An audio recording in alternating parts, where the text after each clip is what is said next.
More on that as it comes to hand. But we are going to push on now, and it's time to introduce our political panel. Joining us from Melbourne, Labor member for Macnamara, Josh Burns, is back. Good to see you, Josh. And out of our studio in Adelaide, Liberal member for Sturt. Same to you, James Stephens. Welcome back. Why don't we start out, Josh, on Jim Chalmers. He's reminded us, or will be reminding us in a speech tonight, that he's had 143, count them, international meetings since taking office. More importantly, though, on the Trump tariff proposals, he's got a small reduction in our output, that's our GDP, and additional price pressures, which is to say inflation, Josh Burns. What's he trying to do here? Build forward defences and blame Donald Trump if interest rates don't come down as quickly as anticipated next year? I think, Greg, that the Treasurer will outline the full text of his speech later today, but I think what Jim Chalmers, people know Jim Chalmers is a straight talker, and he's been honest with the Australian people about the range of economic pressures that we've faced, from the war in Ukraine that drove up oil and gas prices to a lot of the other international pressures that have led to the economic circumstances that we've faced. But one thing that Jim has also done is steered the economy in a way that has meant that we've maintained 2 budget surpluses while also bringing down inflation. It used to have a 6 in front of it, now it's got a 2, but we also know that it's still really hard for people, and until we give people a little bit more breathing room, we've got to deal with the reality of the world that we live in. Sure. And the reality of the economic settings that we find ourselves in, and do our best to manage it so that Australians can get by. All right. James Stephens, a small reduction in output and additional price pressures is the view of Treasury. Does that sound tolerable? Is this something Australia can just wear? Well, look, Jim Chalmers should stop talking about the things that are outside of his control and worry about the things that are inside of his control. We know that the cost of living crisis that we've had in this country over the last few years has been very much domestically created by the policy settings of this government. And yes, there's going to be a change of administration in the United States. Yes, that will obviously be relevant to all nations around the planet, not just Australia. But more importantly, Jim Chalmers is the Treasurer of Australia.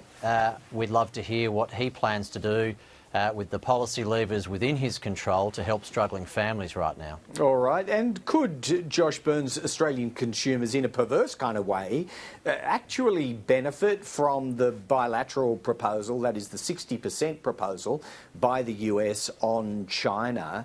This is the displacement theory, isn't it, that says goods that might have accessed the US market come to countries like Australia more cheaply. Is that in play?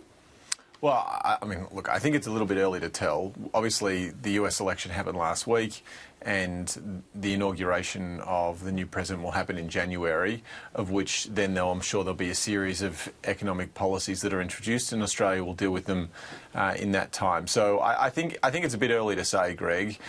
Beyond that, you know, what we have done since coming to government is try and restore, you know, a bit of leadership and frankly acting like adults in the Foreign Affairs Department. We're not going to do what the previous government did and try and play politics with foreign affairs. What we're trying to do is make sure that Australia's national interests are represented on the international stage.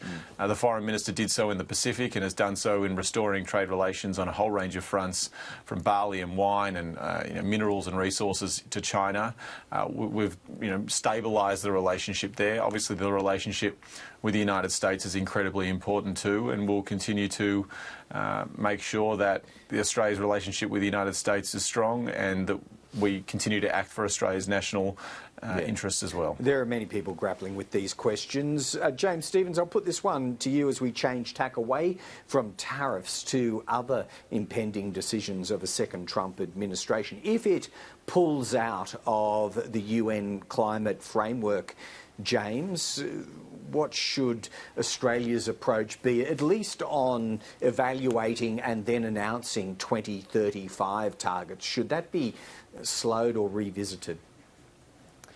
Well, the central element of our climate change and energy policy position we're taking to the next election is, of course, to introduce civilian nuclear generation in this country, and that's only a policy position you can pursue when you're seeking to get to net zero by 2050, and we obviously stand by that commitment regardless of what other countries do. We've got to do what's in the best interests of our nation and achieving net zero by 2050 in an Australian way. Just on that, James, do you anticipate that a Trump administration might, from a regulatory alignment point of view or in other ways, be helpful to your program on nuclear? Well, obviously, regardless of who's in power in the United States, they're a nation with significant nuclear technical capability, the sorts of companies that we would probably be partnering in to build nuclear reactors in this country could well be American, and I would think that a Trump administration would be very positive towards working with Australia to achieve, an increase in the flow of investment and technology sharing. Obviously, the AUKUS agreement gives us the underpinning of trust when it comes to that topic, and we'd look forward to any way in which the Trump administration might be interested in helping us and working with us to implement the pillar of our policy when it comes to not only addressing energy security in this country, but also getting emissions down and getting to net zero by 2050, which is nuclear generation. All right, have you thought your way through that one? Josh Burns, not you individually, but the Labor government, that there might be momentum behind nuclear in Australia under the scenario that James sketches out here?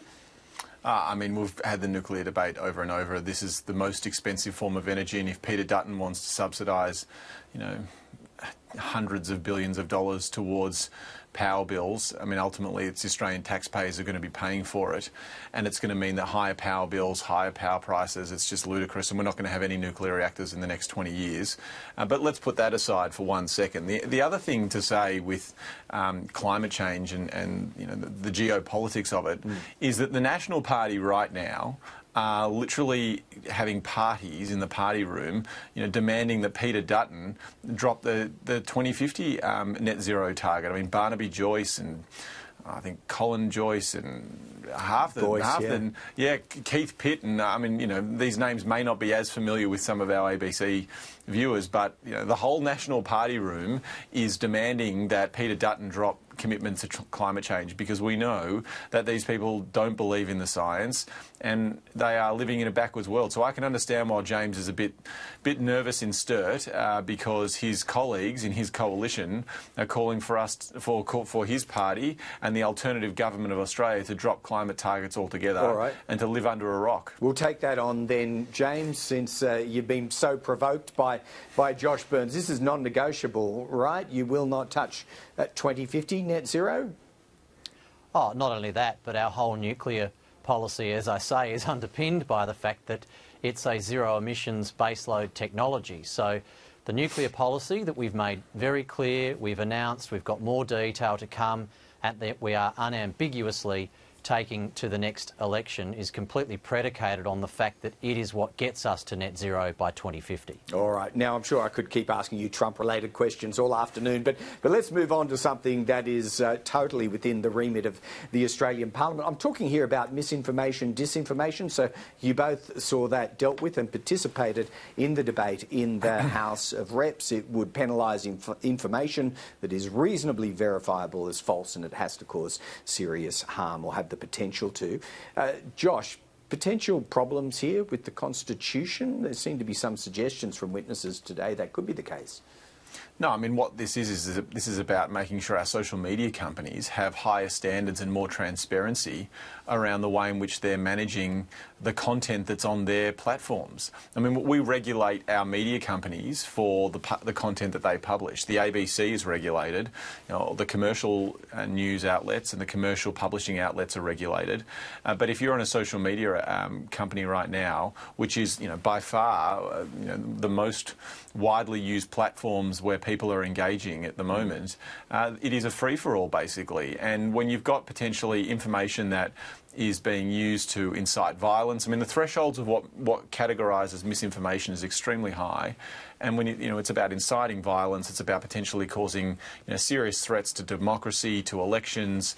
We're talking about information that may be put in by malicious players in a very sophisticated way, and that the platforms that are responsible for the content that they are publishing have a greater responsibility to ensure that it's not being used maliciously. I don't think that's too high a principle. And if the Liberal Party wants to be a part of allowing this free for all online, well then they voted for that in the House, and clearly that's what they're looking to do in the Senate as well. Well, let's put the question to James. I mean, is there room for negotiation and amendment here? Do you not see, or do you see, a case for any attempt to filter false information that is seriously harmful? Greg, there's no room for any negotiation on this whatsoever. We are implacably opposed to it. It is completely against the values of the Liberal Party and anyone that believes in free speech and the democracy that we live in. Josh has just hit the nail on the head when he talked about the way in which we regulate journalists. Under this legislation, journalists are exempt from coming under it. We've got a situation where the big social media companies will have ACMA say to them, we'd like to have a look at or investigate some post that James Stephens has just put on his Facebook. We may or may not have an issue with it, and they're just going to immediately remove something that I might say in the course of engaging in a free and fair public debate in the middle of an election campaign, because they're not going to want the cost or the risk of having to go through an investigation and particularly deal with penalties. So a government bureaucracy will basically be sanitising what we can and can't say through social media. It's completely against the values of the Liberal Party and anyone that thinks this is a free country. I see you shaking your head there, Josh Burns. Why wouldn't it work as James describes it, or even worse, to have that chilling self-censoring effect on people like yourselves? Greg, no one is self-censoring online. I mean, it is an absolute cesspit right now where there is a whole range of anger and abuse that is hurled in all different directions. And not only that, we know that there are malicious players who are putting out very specific bits of information that are potentially having dangerous effects on society and on our democracy. So what this says is that the social media platforms need to have a higher standard. And James is right. It doesn't apply to media outlets because there's already regulation that governs them. So it won't affect our media outlets. It won't affect our journalism. It won't affect those publications that are already abiding by the high standards of information and public standards and public interest that exists right now. So this is about ensuring that online is not just a platform for misinformation and potentially harmful information that's going to affect our democracy. This is about saying that if you're Twitter or X or whatever it's called, and Facebook, you have a greater responsibility for the content that is on your platform. And I don't think that's such an unreasonable proposition. All right, the Senate's poring over that now. I'll get a quick and final thought from both of you, not so much talking to your respective policies, but maybe veer off with the Greens example today. Student debts, Greens suggesting that the whole lot be wiped out. I guess that would be superficially popular with many, but James Stephens, case for or against? Well, Greg, let me unbelievably quote Paul Keating, of all people. I remember when the HECS system was introduced, and he made the point there's no such thing as free education. If you're giving education for free, someone else is paying for it. And what the Greens want to do here is essentially put the burden of that education onto people that might have started their first job at 15, 16 years old. They've never gone to university. They work really hard. They're not on the highest incomes, and it's their taxes that will have to go up if the Greens get their way and just put the debt of people that are probably earning quite high incomes or have the chance of earning high incomes into the future, give that debt to some of the lowest paid in our society. It's really appalling. And a quick one from you, Josh. I remember, Greg, at the last election, the Greens said that they were going to support a shared equity scheme for home ownership that would allow people to get into the housing market with a lower deposit. That's actually in their platform. And right now there's a shared equity scheme that allows people to get into the housing market that the Greens are not only blocking, they're working with Peter Dutton to block it and have done so for months. This is a classic Greens play, but all they've been interested in doing is blocking Labor legislation and standing up and in rallies supporting John Setka. These people are not the party of Bob Brown anymore. They've become far more radical and something else. And I'm not surprised by their latest attempt to try and jump Labor. And I know that it cuts deep in the home front there in Macnamara. Josh Burns, James Stephens, we'll wrap it up there. Thanking both of you. See you soon. Thanks, Greg. Thanks, James. Thanks, Greg. Thanks, Josh. OK, now the level of ferocity has gone up.